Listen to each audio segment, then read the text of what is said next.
any comments on that. There's been a lot of interesting research on 2D/4D ratio. The 2D/4D ratio, second digit, fourth digit, 2D/4D ratio is a physiological response to intrauterine exposure to testosterone.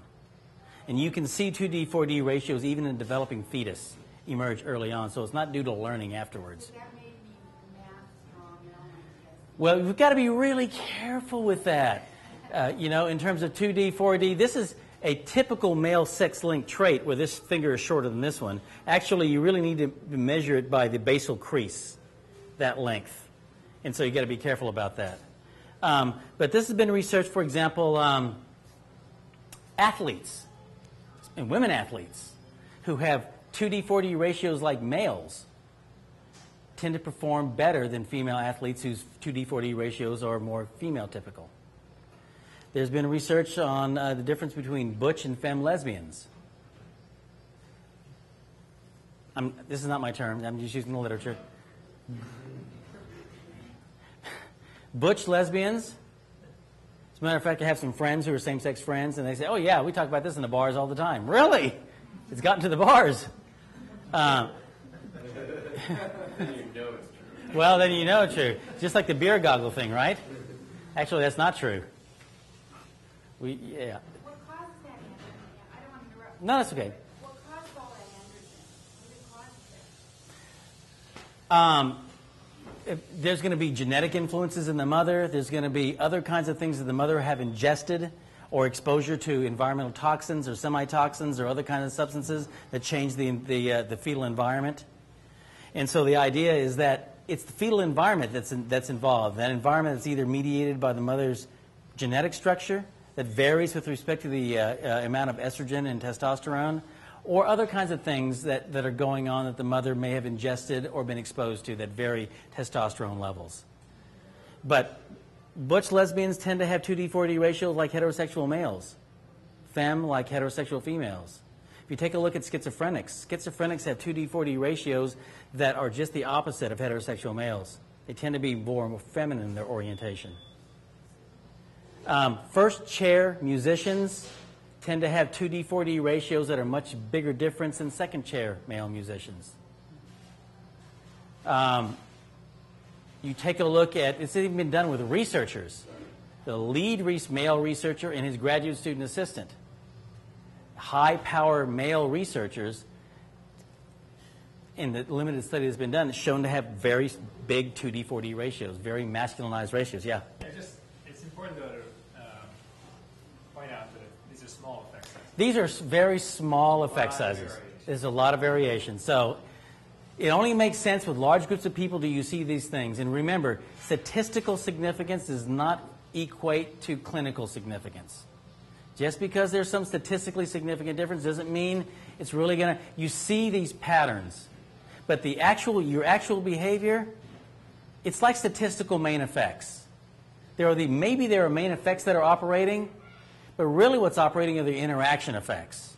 How these effects interact together to produce manifest behavior. So this is kind of fun. It's kind of interesting for people to talk about, but as Harold suggests, it is dangerous and it's non-scientific, and I am not suggesting this means anything individually. I'm talking to you in the camera.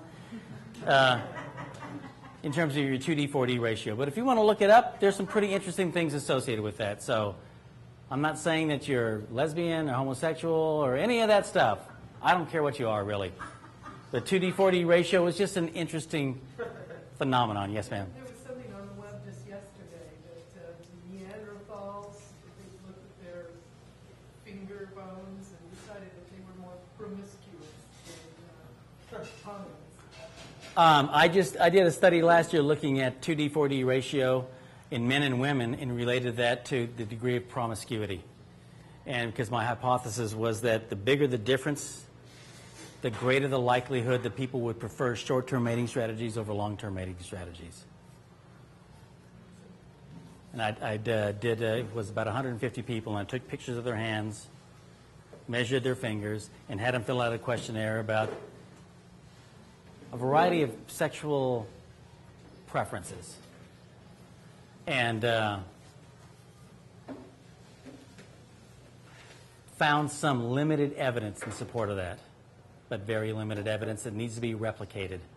So I don't believe anything that a single study says, or even a group of studies. It's got to be a lot over time. Yes, yes, sir. We're talking about the long-term changes in brain structure. Say, or mind structure. Okay, so you're saying that it might take, you expect it to take a very long time for significant changes to occur inside. Well, fundamental architecture, the argument is yes.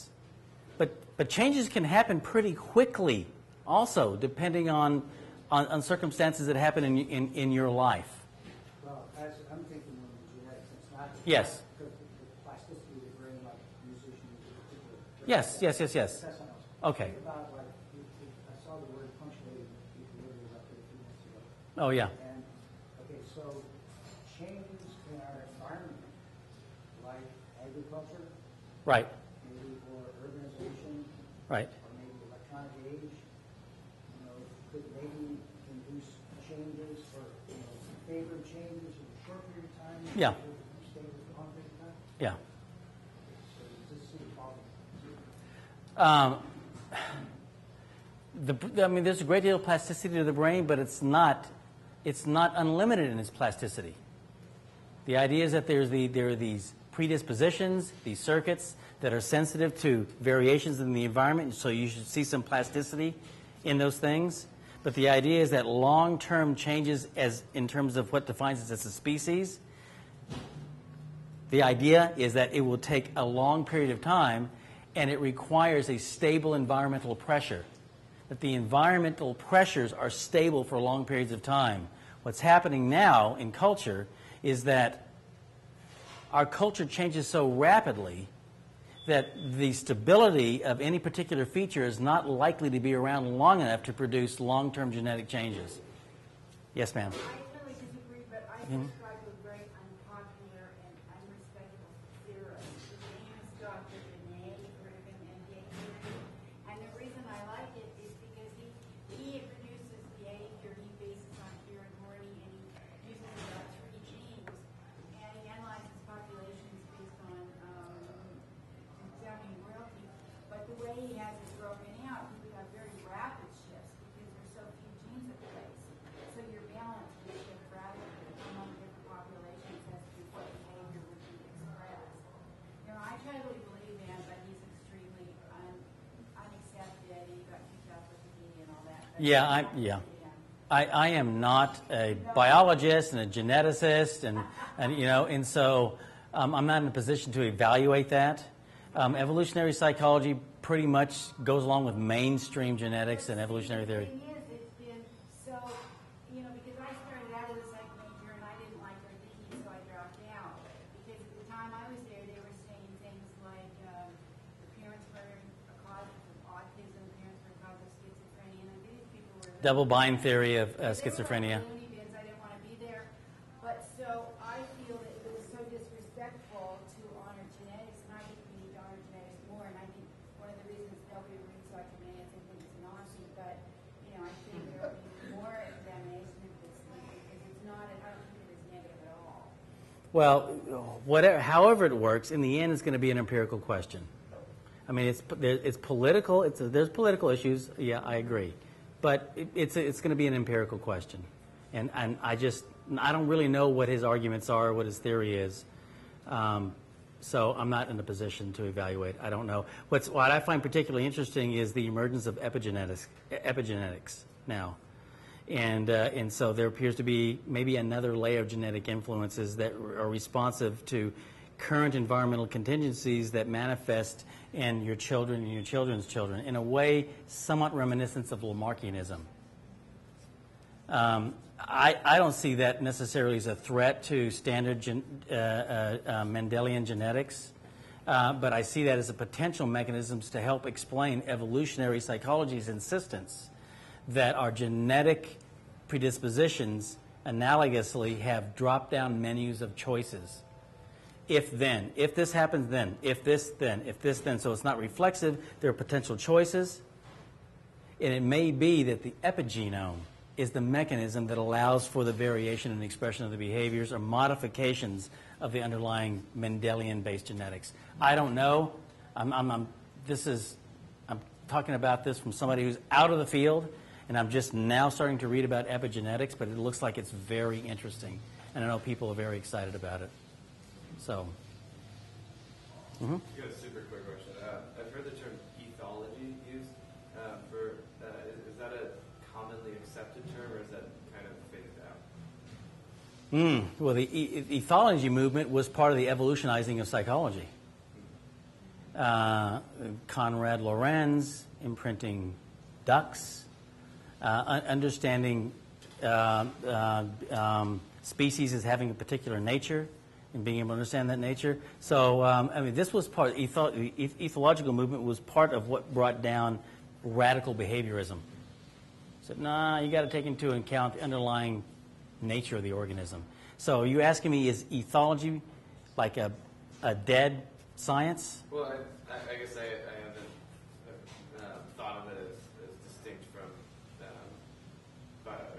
evolutionary psychology. So is it actually... I can see evolutionary psychology as an extension of ethology to human beings. I mean, I can see, yeah. Yeah. And you people aren't you tired?